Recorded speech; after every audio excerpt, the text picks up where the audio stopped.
அஸ்ஸலாமு அலைக்கும் வரஹ்மத்துல்லாஹி வபரகாத்துஹு. இன்னல் ஹம்தலில்லாஹ் நஹ்மதுஹு வ நஸ்தஈனுஹு வ நஸ்தக்ஃபிருஹு வ நஊது பில்லாஹி மின் ஷுரூரி அன்ஃபுஸினா வ மின் ஸய்யிஆத்தி அஅமாலினா. மை யஹ்திஹில்லாஹு ஃபலா முதில்ல லஹு வ மை யுத்லில்ஹு ஃபலா ஹாதிய லஹு. அஷ்ஹது அல்லா இலாஹ இல்லல்லாஹ் வஹ்தஹு லா ஷரீக லஹு வ அஷ்ஹது அன்ன முஹம்மதன் அப்துஹு வ ரசூலுஹு அம்மா பஅத். ஃபகத் கால அல்லாஹு தஆலா ஃபில் குர்ஆனில் அலீம் வல் ஃபுர்கானில் மஜீத். அஊது பில்லாஹி மினஷ் ஷைத்தானிர் ரஜீம். பிஸ்மில்லாஹிர் ரஹ்மானிர் ரஹீம். யா அய்யுஹன் நாஸ் இத்தகு ரப்பக்குமுல்லதீ ஹலகக்கும் மின் நஃப்ஸின் வாஹிதா வ ஹலக மின்ஹா ஸௌஜஹா வ பஸ்ஸ மின்ஹுமா ரிஜாலன் கஸீரன் வ நிஸாஅ வத்தகுல்லாஹ அல்லதீ தஸாஅலூன பிஹி வல் அர்ஹாம் இன்னல்லாஹ கான அலைக்கும் ரகீபா.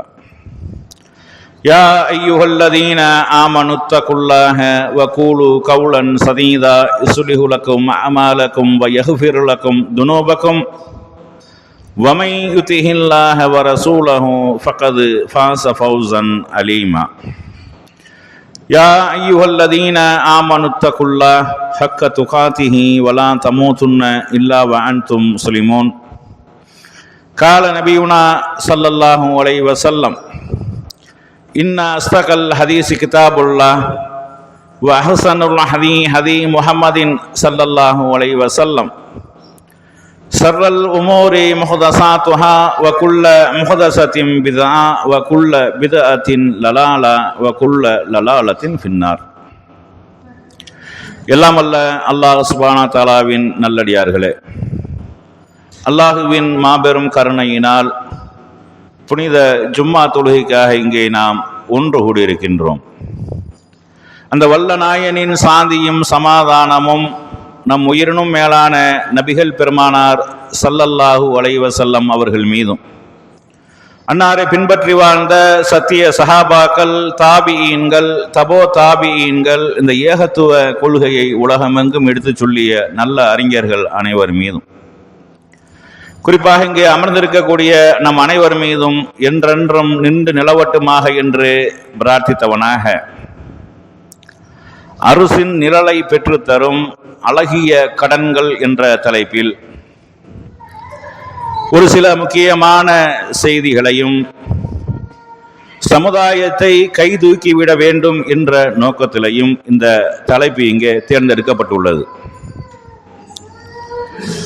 அல்லாஹ் சுப்ஹானஹு வ தஆலா இந்த மனித சமுதாயத்தில் ஏற்ற இரக்கமாகத்தான் அல்லாஹ் படைத்திருக்கிறான்.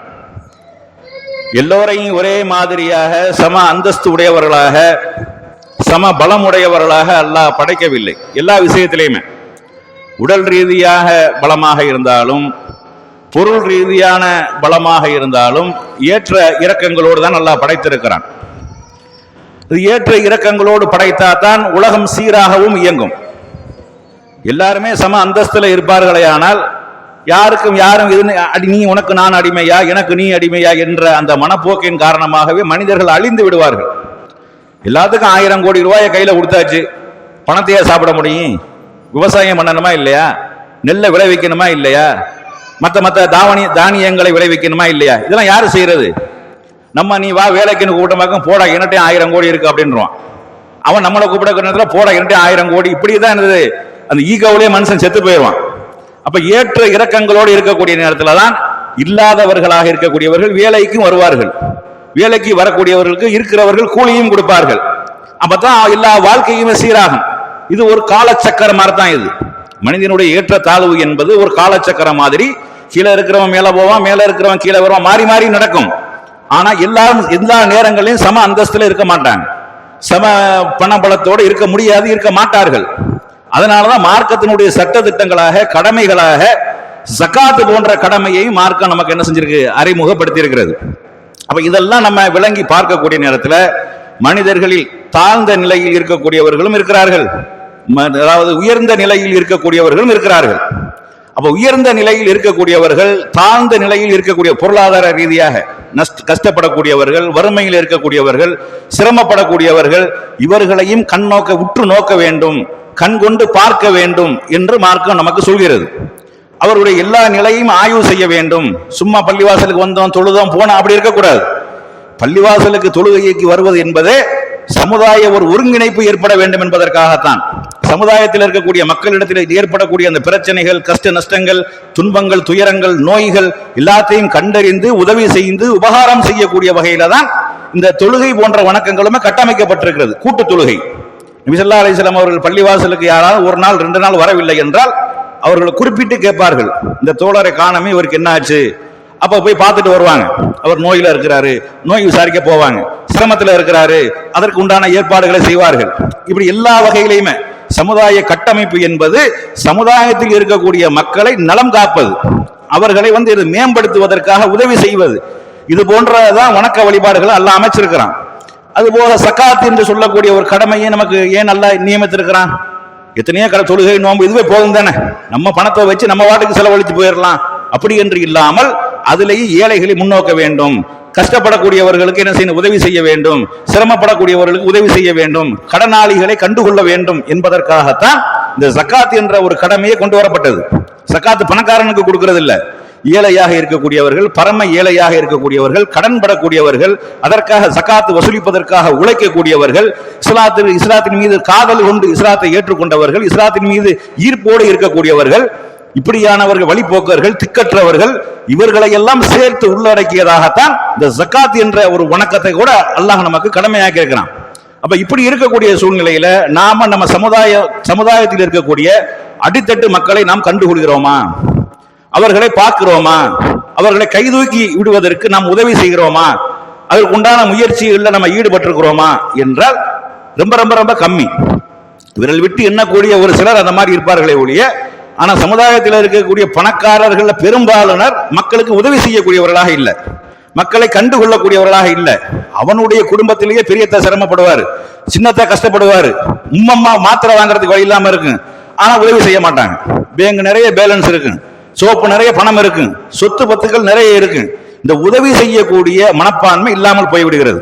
அதுபோக ஊர்ல இருக்கக்கூடியவர்கள், சிரமப்படக்கூடியவர்கள், கஷ்டப்படக்கூடியவர்கள், ஏதாவது ஒரு பொருளாதார ரீதியாக உதவி கேட்கக்கூடிய நேரத்தில், ஒரு கடை வைக்கணும், ஒரு வியாபாரம் பண்ணணும், ஏதாவது உதவி செய்யுங்க, கடனா தாங்க என்று கேட்கக்கூடிய நேரத்தில் கூட கடன் கொடுப்பதையும் நம்ம என்ன செய்யறோம், தவிர்க்கிறோம். கடனும் கொடுக்க மாட்டேங்கிறோம். கடன் கொடுப்பது என்பது அதனால் ஏற்படக்கூடிய மறுமை பயன்களை பொறுத்தளவுக்கு நீங்கள் விளங்கிக் கொள்வீர்களே ஆனால், அதை அறிந்து கொள்வீர்களே ஆனால், அதனால் கிடைக்கும் நன்மைகளை நீங்கள் தெரிந்து கொள்வீர்களே ஆனால், உங்களிடத்தில் பணம் இருக்குமே ஆனால், உங்களிடத்தில் ஒருவன் கடன் கேட்பானே ஆனால் எந்த விதமான ஒரு தயக்கமும் இல்லாமல் கொடுத்து விடுவீர்கள். ரெண்டாவது, ஒரு ஏழப்பட்டவன், ஒரு சிரமத்தில் இருக்கக்கூடியவன், ஒரு கஷ்டத்தில் இருக்கக்கூடியவன், ஒரு 10,000 ரூபாய் தாங்க, ஒரு தள்ளு வண்டி வியாபாரம் பண்ண போறோம்னு கேட்கக்கூடிய நேரத்தில் நம்ம மறுக்கிறோம். ஏன் மறுக்கிறோம்? நஷ்டமா போயிட்டு என்ன செய்யறது, இவன் 10,000 ரூபாய் திருப்பி தர முடியுமா, இதையெல்லாம் நம்ம யோசிக்கிறோம். உலகத்தினுடைய கணக்கை நம்ம போடுறோம், ஆனா மறுமையினுடைய கணக்கு இருக்கா இல்லையா? மறுமையில கிடைக்கக்கூடிய நன்மை இருக்கா இல்லையா? அந்த நன்மையை நம்ம ஒப்பிட்டு பார்க்க மாட்டேங்கிறோம். கடன் கொடுப்பதினால் எவ்வளவு நன்மைகள் இருக்கிறது, மார்க்கம் எந்த அளவுக்கு அதை வலியுறுத்தி சொல்கிறது என்பதை ஒரு பக்கம் பார்க்கணும். இன்னைக்கு கடன் கொடுக்கக்கூடிய அந்த நிலைமை இல்லாமல் போன காரணத்தினால் நம்ம சமுதாயம் நரகத்தை நோக்கி சென்று கொண்டிருக்கிறது. நிரந்தரமாக செல்லக்கூடிய நரகத்தை நோக்கி, வட்டி போன்ற பாதகமான செயலை நோக்கி, அதுபோக ஓடி போகக்கூடிய வட்டியினால வட்டிக்கு வாங்கி விட்டு திருப்பி செலுத்த முடியாமல், திருப்பி கட்ட முடியாமல், பேங்க்ல நகை இது போன்ற மூழ்கி போகக்கூடிய காட்சிகள், வீடு சப்தியாகக்கூடிய காட்சிகள், நடுத்தெருவுக்கு நாண்டுகிட்டு நிற்கக்கூடிய காட்சிகள், இந்த கந்து வட்டிக்காரன் பணத்தை வாங்கி கொண்டு திருப்பி கட்ட முடியாமல் அவனோட சேர்ந்து ஓடக்கூடிய, அல்லது அவன் கேட்கக்கூடிய கேள்விகளுக்கு அசிங்கப்பட்டு தலை குனிந்து வெக்கி தலை குனியக்கூடிய இந்த மாதிரி எல்லாம் வந்ததுக்கு என்ன காரணம் என்றால், மக்களுக்கு கடன் கொடுக்காமல் இருப்பதுதான். கடன் கேட்டார்களே ஆனால், உங்களிடத்தில் இருக்குமேயானால், அல்லாஹ் தந்திருப்பானையானால் கண்டிப்பாக கொடுங்கள். கடன் கொடுப்பது என்பது அது உங்களுக்கு ஒரு சிறந்த ஒரு நன்மையை பெற்றுத்தரக்கூடியது. எந்த அளவுக்கு என்றால், அரசனுடைய நிழலை பெற்றுத்தரக்கூடிய ஒரு காரியம். கடன் கொடுப்பது என்பது சாதாரணமான விஷயம் கிடையாது. அல்லாஹ் உங்களுக்கு நிறைய பொருளாதாரம் தந்திருக்கிறான், உங்கள்கிட்ட இருக்கிறது, கஷ்டப்படுகிறார்கள், சிரமப்படுகிறார்கள், சும்மா கொடுங்க, தர்மமா கொடுங்க, அன்பளிப்பா கொடுங்க. அதையும் தாண்டி நீங்கள் கொடுப்பதாக இருந்தால் கடனா கொடுங்க. கடனா கொடுக்கக்கூடிய எழுதி வச்சுக்கிறங்க, அதான் மார்க்கம் சொல்லுது. ஆனா இன்னைக்கு நம்ம அந்த கடன் கொடுக்கிற ஆளுக்கு குறைஞ்சு போனதுக்கு இன்னொரு காரணம் என்ன தெரியுமா? வாங்கினவர்கள் நடந்து கொள்ளக்கூடிய முறை. கடனை வாங்கிறான், அவசரத்துக்கு கடனை வாங்கிடுறாங்க. வாங்கி விட்டால் இவன் இன்னும் சொல்ல போனா நம்ம சமுதாயத்தில் பணக்காரர்கள் ஒரு பக்கம் இருக்கிறாங்க, இந்த நடுத்தரமா இருக்கிறாங்களா இல்லையா, அவங்க தான் கொடுக்கல் வாங்கல என்ன செய்றாங்க, எல்லாத்தோட அந்யோன்யமா இருக்கிறாங்க. ஒரு 10,000 ரூபாய் தேவைப்படுது என்று கடனை வாங்கிவிட்டு ஒரு 6 மாச தவணையும் வாங்கிவிட்டு அந்த 6 மாசத்துல கொடுக்கறது இல்ல. அதுக்கப்புறம் கேட்டா என்ன செய்யறது? தாரமுடி ஏமாத்துறது. அதுக்கப்புறம் உன்னை எப்ப வாங்கணும்னு கேட்கறது. நீ யார் எனக்கு தெரியாத, நான் உன்னை முன்ன பார்த்தது இல்லையே, நீ எப்ப கடன் தந்த, இதுக்கு யார் சாட்சி இருக்கிறா? இந்த மாதிரியான கேள்விகள் கேட்கக்கூடிய நேரத்துல தான் எதுக்குடா கடனை கொடுக்கணும், நம்ம எதுக்கு பேச்ச வாங்கணும், வம்ப வாங்கணும், அவன் யாருன்னு நம்மளை எதுக்கு கேட்கணும், இப்படி என்று சொல்லி என்ன செய்யறாங்க சில பேர் இருக்கிறாங்க. ஆனா உண்மையிலேயே கடனை கொடுத்து விட்டு அவனுக்கு கடன் திருப்பி செலுத்துறதுக்கு சக்தி இல்லை என்றால், திருப்பி செலுத்த முடியவில்லை என்றால், திருப்பி செலுத்துவதற்கு உண்டான அவன் வசதி வாய்ப்புகள் இல்லை என்றால், கடன் கொடுத்தவர்கள் அதை அறிந்து கொண்டு என்ன செய்ய வேண்டும் என்றால் அவனுக்கு மீண்டும் அவகாசம் கொடுக்க வேண்டும். இது மார்க்கம் நமக்கு சொல்லி தருகிறது. நீங்கள் அவகாசம் கொடுங்கள், அதுக்கு மேலே அவகாசம் கொடுங்கள். இப்படி அவகாசம் கொடுக்கறதுனால நம்ம இழிச்சவாயானா, நம்ம ஏமாளியா என்றால் இல்ல. இது அகமதுல பதிவு செய்யப்பட்டிருக்கக்கூடிய ஆதாரபூர்வமான ஹதீஸ். புரைதா ரலியல்லாஹு அவங்க அறிவிக்கக்கூடிய செய்தி என்னவென்றால், யார் ஒருவர் கடன் கொடுத்து விட்டு அந்த கடனுக்கு உரிய அவகாசத்தையும் கொடுத்து விடுகிறார்களோ, அந்த அவகாசத்திற்கு உள்ள அவர் திருப்பி செலுத்துற வரைக்கும் இவர் கொடுத்த நன்மை போன்ற ஒரு நன்மை கிடைத்துக் கொண்டே இருக்கும், தர்மம் செய்த நன்மை கிடைத்துக் கொண்டே இருக்கும் அப்படிங்கிறாங்க. இப்ப நீங்க ஒரு ஆளுக்கு ஒரு 10,000 ரூபாய் கடனா கொடுத்திருக்கிறீங்க, ஒரு 6 மாசம் தவணை கொடுத்திருக்கிறீங்க. நீங்க இந்த 6 மாசமும் ஒவ்வொரு நாளும் நீங்கள் 10,000 ரூபாய் தர்மம் செய்த நன்மை கிடைக்கும். ஒரு 10,000 ரூபாய் நம்ம கொடுத்திருக்கிறோம், 6 மாசத்துக்கு எத்தனை ஆச்சு? 6 3 18, 180 நாள் நீங்க தர்மம் செய்த நன்மை கிடைக்கும். அவர் 6 மாசத்திற்கு திருப்பி செலுத்தவில்லை, செலுத்துறதுக்கு உண்டான வசதி அவர் பெற்றுக் கொள்ளவில்லை, மீண்டும் அவர் உங்கள்ட்ட அவகாசம் கேட்கிறார், திரும்ப நீங்கள் அவருக்கு அவகாசம் அளிப்பீர்களே ஆனால் இன்னும் ஒரு 6 மாசத்துக்கு அவகாசம் அளிக்கிறீங்க. இந்த 6 மாசத்துல இருந்து அடுத்த 6 மாசம் வரைக்கும் 20,000 ரூபாய் தர்மம் செய்த நன்மை கிடைக்கும் என்று சொல்லி நபிகள் நாயகம் ஸல்லல்லாஹு அலைஹி வஸல்லம் சொல்றாங்க. நம்ம டெய்லி 10,000 ரூபாய் தர்மம் செய்ய முடியுமா? செய்வோமா? அல்லாஹ் அப்படி வசதி வாய்ப்பு தந்திருந்தாலும் செய்யக்கூடியவர்களும் இருக்கிறார்கள். ஆனால் ஒருவருக்கு நம்ம ஒரு தேவையை, அவருடைய எமர்ஜென்சி, அவருடைய கஷ்டம், அவருடைய சூழ்நிலையை கருத்தில் கொண்டு 10,000 ரூபாய் கடன் கொடுத்து விட்டு ஒரு அவகாசமும் கொடுத்து அதற்கு திருப்பி செலுத்தாமல் இருக்கக்கூடிய நேரம் வரைக்கும் 10,000 ரூபாய் தர்மம் செஞ்ச நன்மை கிடைக்கிறது. திருப்பி செலுத்த முடியவில்லை என்பதை உணர்ந்து மீண்டும் ஒரு அவகாசம் கொடுக்கக்கூடிய நேரத்தில் அந்த தர்மமே டபுளாக மாறுகிறது. 20,000 ரூபாய் கொடுத்த நன்மை கிடைக்கும் என்று சொல்லி நபிகள் நாயகம் ஸல்லல்லாஹு அலைஹி வஸல்லம் அவங்க சொல்றாங்க. அதே மாதிரி நபி ஸல்லல்லாஹு அலைஹி வஸல்லம் அவங்களுடைய பள்ளி வாசல்ல என்ன செய்யறாங்கன்னா, ஒரு ஆளு கடன் வாங்கியவர், அவர்கிட்ட கடன் கொடுத்தவர் என்ன செய்யறாங்க, கடனை கேட்கிறாங்க. கடனை கேட்டா சப்தம் என்ன செய்யுது, உயருது. ரசூலுல்லாஹ் பக்கத்துல தானே வீடு. அப்ப அந்த சப்தத்தை கேட்டு ரசூலுல்லாஹ் வெளியே வந்து சொல்றாங்க, காபை நீங்க பாதியாக்கி விட்டுருங்க, அந்த கொடுத்த கடன்ல என்ன செய்யுங்க, பாதியை கேளுங்க அப்படின்னு. அப்ப ரசூலுல்லாஹ் சொன்ன மாதிரி அவர் பாதி தந்தா போதும் அப்படிங்கிறாங்க. அவங்க பாதியை வாங்கி கொண்டார்கள். அப்ப கடன் படக்கூடியவர் சிரமப்படுகிறார், கஷ்டப்படுகிறார், அவர் இல்லை என்றால் குறைத்து வாங்கி கொள்ளலாம். 10,000 ரூபாய் கொடுத்துட்டு 10,000 ரூபாய் தான் வாங்கணும் இல்ல, சரி 5,000 ரூபாய் தாப்பா போதும் அப்படின்னு சொன்னாலும் அதையும் நபி ஸல்லல்லாஹு அலைஹி வஸல்லம் அவங்க சொல்லி இருக்கிறாங்க. அது மாதிரி நபி ஸல்லல்லாஹு அலைஹி வஸல்லம் அவங்க என்ன செய்யறாங்கன்னா, தர்மம் செஞ்சு உதவி செய்யறாங்க. கடன்ல கஷ்டப்படுறாரு, சிரமப்படுறாரு, கடன் வாங்கி விட்டு திருப்பி செலுத்த முடியாமல் இருக்கிறார் என்றால் நீங்க மக்களிடத்துல தர்மம் பெற்றாலும் என்ன செய்யுங்க, அவருடைய கடனை அடையுங்கள்ங்கிறாங்க. அது மாதிரி ஒரு சம்பவம் நடக்கிறது. நபி ஸல்லல்லாஹு அலைஹி வஸல்லம் அவங்க என்ன செய்யறாங்கன்னா, தர்மத்தை வசூல் பண்ண சொல்றாங்க. வசூல் பண்ணி கொடுத்தா அவர்கிட்ட வாங்கிய கடனுக்கு வரல. ஒரு 10,000 ரூபாய் வாங்கிட்டாண்டா ஒரு 7,000 ரூபாய் வந்திருக்குது, மீதியை விட்டு இவ்வளவுதான் உனக்கு முடிஞ்சு போச்சு, இதோட நீ கேட்கக்கூடாது என்று சொல்லி நபி ஸல்லல்லாஹு அலைஹி வஸல்லம் அவர்கள் சொன்னாருங்கிற செய்தியும் நம்ம ஹதீஸ் எல்லாம் பார்க்கிறோம். அப்ப கடன் பட்டு சிரமப்படக்கூடியவராக இருந்தால் அவர்களுக்கு குறைத்து வாங்கலாம், அவகாசம் கொடுக்கலாம், அல்லது தள்ளுபடி செய்யலாம். இது சம்பந்தமாக நபி ஸல்லல்லாஹு அலைஹி வஸல்லம் அபூ கதாதா ரலியல்லாஹு அவர்கள் சம்பந்தமாக வரக்கூடிய ஒரு செய்தி. கடன் கொடுத்துட்டு என்ன செய்யறாங்க, வீட்டுக்கு போய் நிக்கிறாங்க. வீட்டுக்கு போனா இது பொதுவாக எல்லாத்தையும் உள்ளதுதான். கடன் வாங்குற வரைக்கும் என்ன செய்வோம், சிரிச்சு பேசுவோம், எல்லாம் அவர் வீட்டுக்கு நம்ம அடிக்கடி போவோம், இதெல்லாம் நடக்கும். கடனை வாங்கி விட்டாருண்டா நாம தான் அவரை தேடி போகணும், அவங்க நம்மளை பார்க்க மாட்டாங்க, நம்ம தான் கடனை தேடி போகணும். இவர் கடன் கொடுத்தவர் என்ன செய்யறாரு, தேடி போறாரு. தேடி போனா வீட்டுல சொல்றாங்க இல்லைன்னு சொல்லி விடுறாங்க, ஆள் இல்லை வெளியே போயிட்டாங்க அப்படின்னு. அப்ப அங்க ஒரு சின்ன பையன் வந்தவன இந்த மாதிரி எங்க உங்க ஆளு வாப்பா எங்க அப்படின்னு கேட்கும்போது, இந்த உள்ளாக்க இருக்கிறாங்க, எங்க அம்மாவுடைய பெட்ரூமுக்குள்ள போய் ஒளிஞ்சுக்கிட்டாரு அப்படின்னு சொல்றாங்க. அவரை கூப்பிடுறாங்க, இங்க வாங்க, நீங்க இருக்கிற தகவல் எனக்கு தெரிஞ்சு போச்சு, இங்க வாங்கன்னு சொல்லி கூப்பிடுறாங்க. அவர் வர்றாரு. வந்த உடனே அவர் சொல்றாரு, எனக்கு பொய் சொல்ல விருப்பம் இல்லை, முன்னுக்கு பின் முரணாக ஏமாத்துறதுக்கு விருப்பம் இல்லை, அதனாலதான் அந்த மாதிரி செஞ்சுட்டேன் அப்படின்னு சொன்ன உடனே அந்த சஹாபி அழுகிறார். சஹாபி அழுகிறாங்க. எப்பயுமே கடன் வாங்கினவர் தான் என்ன செய்வார், கொடுக்க முடியாட்ட அழுகுவாரு. கடன் கொடுத்தவர் அழுகிறார்.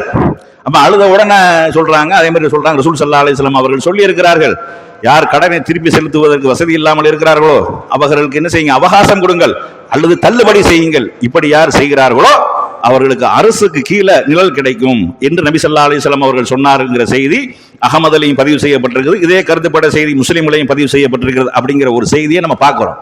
அப்ப இதுல இருந்து விளங்கக்கூடிய விஷயம் என்னன்னா, கஷ்டப்படக்கூடியவர்களை கண்டுகொள்ள வேண்டும், சிரமப்படக்கூடியவர்களை கண்டுகொள்ள வேண்டும். நம்மளை காட்டிக்கு அவன் முன்னேறிடுவானே, 10,000 ரூபாய் கடன் கொடுத்தோம்னா அவன் நாளைக்கு 10 லட்சத்துக்கு அதிபதியா போயிடுவானே, நம்மளை விட டாப்ல போயிடுவானே, இதை கணக்கு பண்றாங்க. மக்கள் நிறைய பேர் கடன் கொடுக்காததுக்கு ஒரு காரணமா வைக்கிறாங்க. வாங்கிட்டு திருப்பி தர மாட்டாங்கிறது ஒண்ணு, வாங்கி நஷ்டமா போனா என்ன செய்யறது அப்படிங்கிறது ஒண்ணு.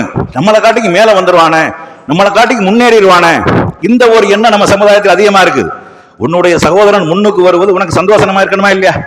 ஓ அண்ணன் தம்பி முன்னுக்கு வருவது உனக்கு என்ன பஞ்சாயத்து? வந்துட்டு போறானே, அவன் 4 பேருக்கு உதவி செஞ்சுட்டு போறானே. ஆனா இந்த ஈகோ என்பது அவனை முன்னுக்கு வந்துடக்கூடாது. இதுல நம்ம ஆளுக்கு ரொம்ப குறியா இருக்கிறாங்க. நீங்க பார்க்கலாம், ஒருத்தன் ஒரு வியாபாரத்தை ஆரம்பிச்சிட்டான்டா, அதை தொடர்ச்சியா என்ன எல்லாரும் செய்வாங்க. அப்படி செய்யக்கூடாது. அவன் ஒண்ண வச்சிருக்கான், நீ வேற ஒண்ண வை, நீ வேற ஒண்ண வை. எவன் ஒண்ணு ஆரம்பிக்கிறான் அதைத்தான் அப்படி பேர் வைக்கிறாங்க. கடைசியில் எல்லாரும் இழுத்து மூடிட்டு போயிடுவாங்க. இது என்னது? இது பொறாமையின் வெளிப்பாடு. இது போட்டி கிடையாது, இது பொறாமையினுடைய வெளிப்பாடு. அனைவரும் முன்னேறணும், அனைவரும் சம்பாதிக்கணும், அனைவரும் சாப்பிடணும் என்பது வேற. அவனை அழித்து விட்டு, அவனை ஒழித்து விட்டு, அவனை இல்லாமல் ஆக்கி விட்டு நம்ம விட மேல வந்துடக்கூடாது என்பதை ஒரு குறிக்கோளாக கொண்டு செயல்படுவதற்கா இல்லையா? இது இஸ்லாத்துல உள்ளது கிடையாது. இன்னைக்கு நீங்க பரவலா பார்க்கலாம், எந்த ஒரு இடமா இருந்தாலும் ஒருத்தன் ஒரு வியாபாரத்தை ஆரம்பிச்சு ஓரளவுக்கு நல்லா ஓடுது, நல்லா இருக்குது அப்படின்னு தெரிஞ்சா முடிஞ்சு போச்சு. எதிர்த்த மாதிரி உன்னை துறப்பான், பின்னாடி உன்னை துறப்பான், 4 கடை தள்ளி உன்னை துறப்பான், கடைசியில் 4 பேர் சும்மா உட்காந்துருப்பான். ஒரு ஆளுக்கு ஓடக்கூடிய வியாபாரம் 4ஆ பிரியும் பொழுது யாருக்கு கிடைக்கும்? கடைக்கு வாடகை கொடுக்க முடியாது, சம்பளம் கொடுக்க முடியாது, வாங்கின ஜாமானுக்கு காசு கொடுக்க முடியாது, இப்படி போயிடும்.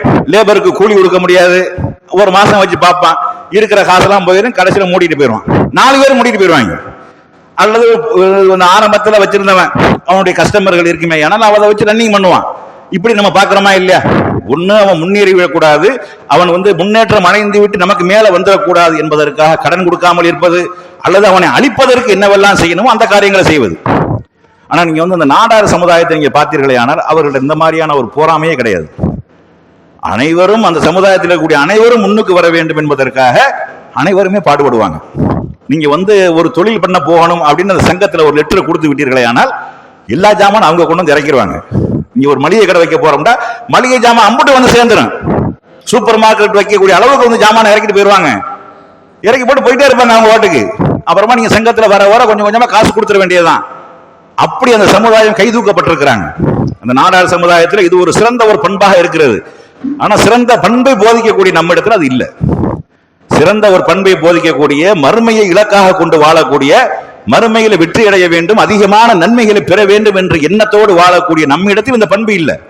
அவனை எப்படிதான் கவுத்துறது, அவனை எப்படிதான் அழிக்கிறது, அவனை எப்படிதான் இல்லாம ஆக்குறது, இவன் நமக்கு மேல வந்துட்டான நமக்கு சமமா உட்கார்ந்துருவான, நமக்கு சமமா வருவான என்ற ஒரு எண்ணத்துல அவனை அழிக்கிறதுக்கு உண்டான வேலையை பார்க்கிறோம். இது முஸ்லிம்களிடத்தில் இருக்கவே கூடாது. அது மாதிரி கடன் கொடுக்கக்கூடிய நேரத்தில் கண்டிப்பாக எழுதி வைங்க. அது சிறிய தொகையோ பெரிய தொகையோ அதை எழுதி வைத்துக் கொள்ளுங்கள். உங்களுக்கு மரணம் வரலாம், உங்களுடைய ஒரு முக்கியமான ஒரு தொகையை என்ன செய்ய கொடுத்திருப்பிய, கடனா கொடுப்பிய, அது உங்களை தவிர யாருக்கும் தெரியாது, அவர் தந்துருவாரு என்ற நம்பிக்கையில இருப்பிய. நீங்க மௌத்தா போயிட்டீங்களாக்க, அவன் தான் போய் சேர்ந்துட்டார, இனி நம்ம கொண்டு போய் யார்கிட்ட கொடுக்கணும் அப்படிங்கிற ஒரு எண்ணம் வந்துடும், சைத்தான் வந்துடுவான். அதனால கொடுக்கக்கூடிய தொகை சிறுசோ பெருசோ அது சரியான சாட்சிகள், 2 சாட்சிகளை வைத்து எழுதி வைத்துக் கொள்ளுங்கள் என்று சொல்லி அல்லாஹ் குர்ஆன்ல சொல்றான்.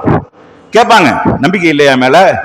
ஓ மேல எல்லாம் நம்பிக்கை இருப்பா, அல்லாஹ் சொல்லியிருக்கான்னு சொல்லுங்க.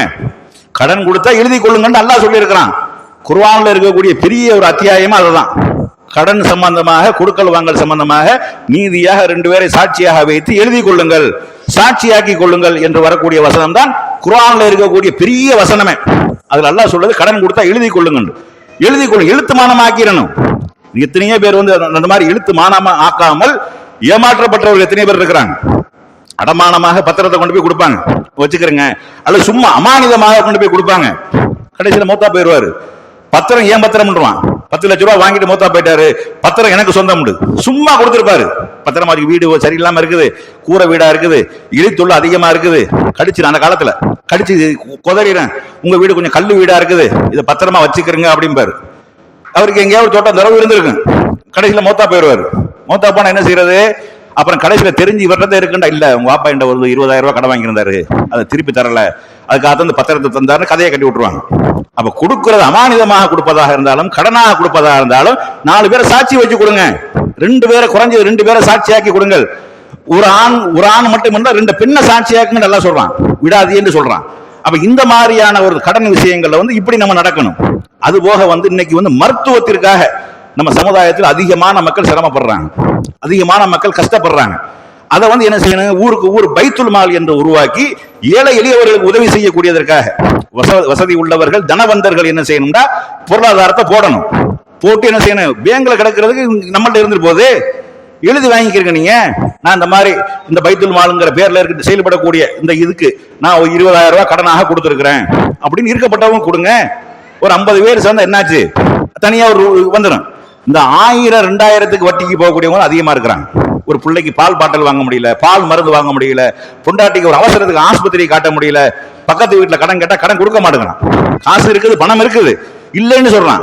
அதிகபட்சமா இவன் கொடுக்க முடியாதுன்னா நகையை கட்டி கொடுக்க, அந்த பேங்க்ல கொண்டு போய் வச்சுக்க, அப்படி கொடுக்கலாம். ஏன் நகைண்டா கண்டிப்பா கொடுத்தான் ஆகணும், பிரச்சனை ஆனாலும் இவன் எப்படி திருப்பி தந்துதான் ஆகணும். இந்த மாதிரி வட்டிக்கு தள்ளக்கூடிய அந்த மாதிரியான செயல்பாடுகளை நம்ம பார்க்கிறோம். அதனால இதுல விஷயமா நம்ம என்ன செய்யணும், ஏழை எளியவர்களை கருத்தில் கொண்டு பைத்துல் மால் என்ற ஒரு திட்டத்தை ஆரம்பித்து அவர்களுக்கு உதவி செய்யக்கூடிய, அவசரத்துக்கு நிக்கக்கூடிய, அவசரத்துக்கு சிரமத்துக்கு நிக்கக்கூடிய, கஷ்டப்படக்கூடிய அந்த மாதிரியான மக்களுக்கு என்ன செய்யணும், நாம உதவி செய்யணும். சக்காத் என்று சொல்லி வரக்கூடிய ஃபண்டுகளை தனியா ஒதுக்கி அதற்குரியவர்கள் யார் என்பதை கொண்டு போய் சேருங்க. ஏழைகள் நினைக்கிற சமுதாயத்தில் நிறைய இருக்கிறாங்க. அது அல்லாஹ் குர்ஆன்ல சொல்லும் பொழுது, அதாவது அல்லாஹ்வுடைய பாதையில் தம்மை அர்ப்பணித்து கொண்டு வேற எந்த ஒரு தொழிலும் வியாபாரமும் செய்ய முடியாமல் அர்ப்பணித்து கொண்டிருக்கிறார்களே, அவர்கள் இந்த பூமியில இருக்கிறார்கள். தர்மங்கள் அவர்களுக்கு உரியது. ஆனா வெளியிலிருந்து பார்க்கக்கூடிய நேரத்தில் நல்ல செல்வந்தர்கள் மாதிரி இருப்பாங்க. யார் தம்பி யாசகம் கேட்க மாட்டாங்க, கையேந்த மாட்டாங்க, தன்னுடைய குறைய சொல்லி காட்ட மாட்டாங்க. அப்படி நிறைய ஏழைகள் இருக்கிறாங்க. தர்மங்கள் எல்லாம் அவர்களுக்கு உரியதுன்னு நல்லா சொல்றான். அப்ப அந்த மாதிரி எத்தனையோ பேர் இருக்கிறாங்க.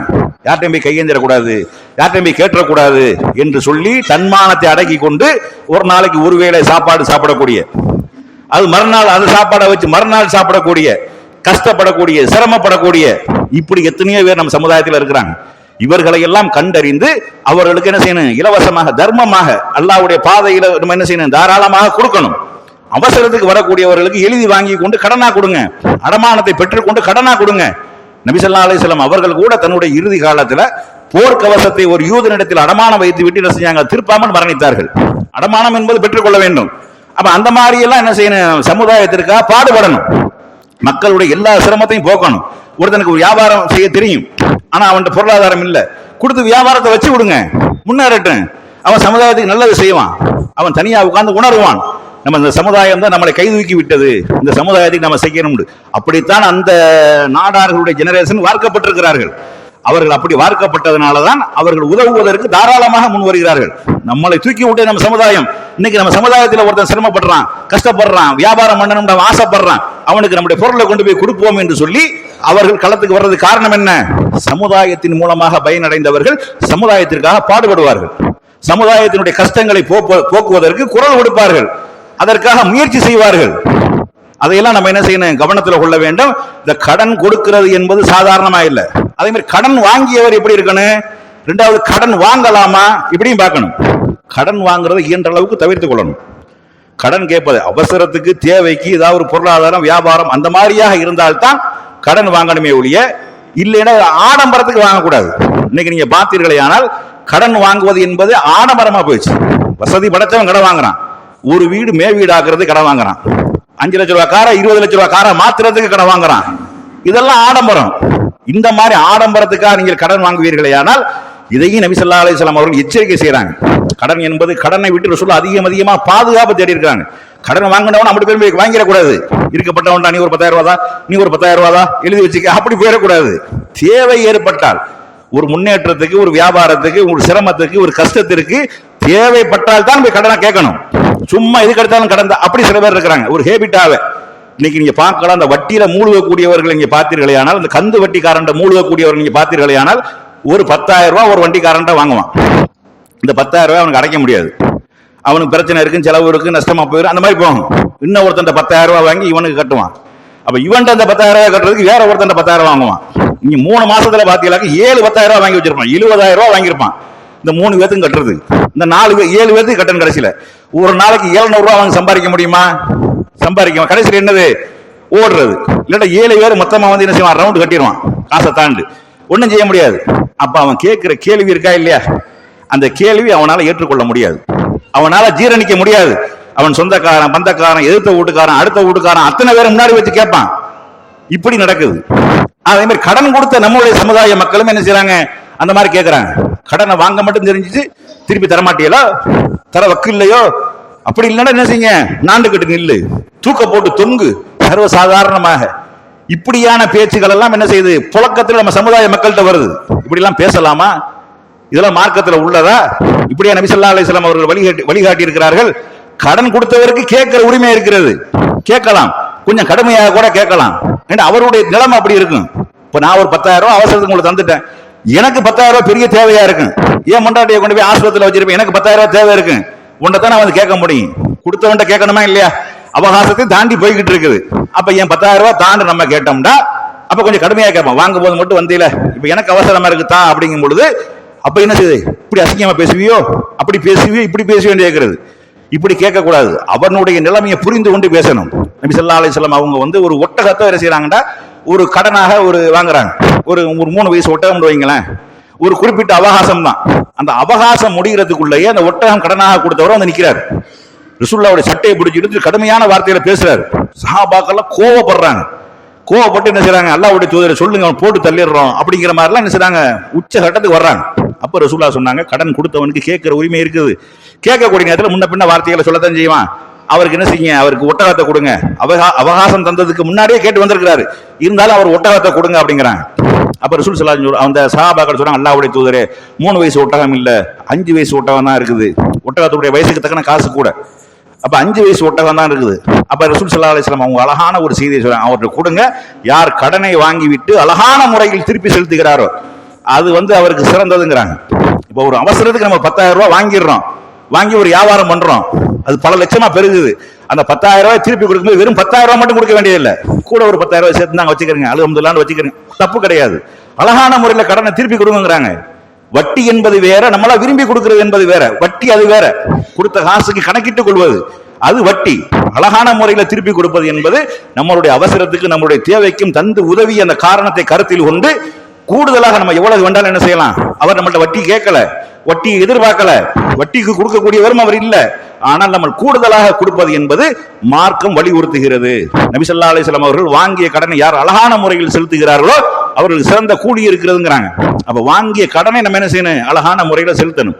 அதுபோக கடன் வாங்கி விட்டீர்களே ஆனால் நீங்க தனியா எழுதி வச்சிருங்க, இந்த மாதிரி நான் இவர்கிட்ட கடன் வாங்கியிருக்கிறேன், இன்னார்ட்ட இவ்வளவு கடன் வாங்கியிருக்கிறேன், அந்த கடனை நீங்க என்ன செய்யுங்க, என்னுடைய சந்ததிகள் திருப்பி கொடுத்து விடுங்கள் என்று எழுதி வைத்து விடுங்கள். நீங்கள் எழுதி வைக்காமல் நீங்க வாங்கிய கடனை உங்களுடைய சந்ததிகள் அடைக்காமல் இருப்பார்களே ஆனால் நாளைக்கு மறுமையில் இது வழக்காக வந்து நிற்கும், இது கேள்வியாக வந்து நிற்கும். கேள்வியா வந்தா நம்முடைய நன்மைகள் பறிபோகும். எப்படி கடன் கொடுத்தா எவ்வளவு நன்மை கிடைக்குதோ, தர்மம் செய்த நன்மைகள்லாம் கிடைக்குதோ, அதே மாதிரி கடன் வாங்கி விட்டு கடனை கொடுக்காமல் ஏமாத்திரமையானால் இருந்தோமையானால் அதுவும் பாவம், மறுமையில வந்து நிற்கும். நபி ஸல்லல்லாஹு அலைஹி வஸல்லம் அவங்க சொல்றாங்க, ஒரு ஹதீஸை சொல்றாங்க, யகுஃபிர்லி தம்பின் யகுஃபிர்லி குல்ல தம்பின் இல்ல ஸஹீத், அதாவது ஒரு ஸஹீதுடைய அனைத்து பாவங்களும் மன்னிக்கப்படுகிறது. யகுஃபிர்லி ஸஹீதி இல்ல தைன்ங்கறாங்க, குல்ல தம்பின் இல்ல தைன், அவனுடைய அனைத்து பாவங்களும் மன்னிக்கப்படுகிறது கடனை தவிர. ஒரு ஆள் ஒரு கடனை வாங்கிறாரு, திருப்பி கொடுக்கல, அல்லாஹ்வுடைய பாதையில போராடி கொல்லப்பட்டுட்டாரு, அவர் ஸஹீது தான், அவருக்கு வந்து அங்க போயிருவாரு, நேர்ல போயிருவாரு, சொர்க்கத்துக்கு போயிருவாரு. ஆனால் கடன் வந்து அங்க நிற்கும், மறுமையில விசாரணையில கடன் நிற்கும், ஆனால் சொர்க்கத்துக்கு போயிருவாரு. கடன் கேள்வியாக வந்து நிற்கும் என்று சொல்லி நபி ஸல்லல்லாஹு அலைஹி வஸல்லம் அவர்கள் சொல்கிறார்கள் என்றால் நாம கடன் விஷயத்தில் எப்படி நடந்து கொள்ள வேண்டும். கடன் வாங்கினா திருப்பி, இன்னும் சொல்ல போனா சில பேர் இருக்கிறாங்க, கொடுக்கவே கூடாதா அப்படின்னு கடன் வாங்குறது, இவன் ரவுண்ட்ல உடனும்டா, சுத்துல உடனும்டா அப்படின்னு கடன் கேட்கறது. இது வந்து ரசூல் ஸல்லல்லாஹு அலைஹி வஸல்லம் சொல்றாங்க, இவன் திருடங்கிறாங்க, இவன் மோசமான, திருப்பி செலுத்துற எண்ணம் இல்லாமல் எவன் கடன் வாங்குறானோ அவன் திருடன் போன்றவன்ங்கிறாங்க, மோசமானவங்கிறாங்க. அதே மாதிரி வாங்கிய கடனை உடனே திருப்பி செலுத்த வேண்டும் என்ற எண்ணத்தோடு யார் கடன் வாங்கிறார்களோ அவர்களுக்கு அல்லாஹ் அருள் செய்வான், உதவி செய்வான் என்று சொல்றாங்க. நம்மளுக்கு எப்படி சில பேர் இருக்கிறாங்க, உன்னை கடனை வாங்கி சுத்துல விட்டுறாங்க, முடிஞ்சு வச்சு, இதோட முடிஞ்சு வச்சு, காந்தி கணக்கில் எழுதிக்கன்னு நம்ம பழக்கத்தில் சொல்லுவாங்க, காந்தி கணக்கில் எழுதிக்கணும், காந்தி கணக்கில் எழுதினா எங்க போய் கேட்கறது, முடிஞ்சு இப்படிலாம் இருக்கிறாங்க. இதையெல்லாம் நம்ம என்ன செய்யணும், கவனத்தில் கொள்ளணும். அதனால அழகான முறையில் மக்களுக்கு கடன் கொடுத்து அவருடைய கஷ்டங்களை போக்கக்கூடிய, அவர்களை தூக்கி விடக்கூடிய, அவருடைய பொருளாதாரத்தை மேம்படுத்தக்கூடிய, அவருடைய வியாபாரத்தின் முன்னேற்றத்துக்கு உதவி செய்யக்கூடிய ஒரு மக்களாக நம்ம இருக்க வேண்டும். அதற்கு எந்த வகையிலெல்லாம் நமக்கு உதவி செய்ய முடியுமோ, அல்லாஹ் நமக்கு பொருளாதாரத்தை தந்திருப்பானேயானால் எந்த வகையிலெல்லாம் உதவி செய்ய முடியுமோ செய்யுங்க. தர்மம் செய்யுங்க, தான தர்மங்கள் செய்யுங்க, சக்காத்தாக இருக்கக்கூடிய பொருளாதாரத்தை ஏழை எளியவர்களுக்கு கொடுங்க. இது உங்களுடைய குடும்பத்திலிருந்து நீங்க என்ன செய்யுங்க, ஆரம்பிங்க.